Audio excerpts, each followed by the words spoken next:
I think similar note, when folks ask me for recommendations about like food in New York City, I always say, New York has great fine dining, but like a lot of cities have great fine dining. The thing that New York City's superpower that like no other city has quite to this degree is the fact that we have all of these cultural enclaves all around the city. So I find that to be really the most extraordinary aspect of eating in New York City. And so similarly, I mean, for me, like, you're in this city that has this, like you really, like it's a shame to not tap into it.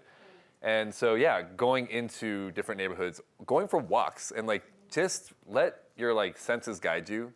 Don't don't necessarily look at like a guide to tell you where to go, and just go for a walk and let your senses guide you. Look at like the bakeries, the markets, and go into places just where the spirit moves you. You might have some bad food, but like it's unbelievable though that the extent to which you can immerse yourself into a culture within New York City, and then take that opportunity as a way to sort of pique your curiosity and learn about those cultures.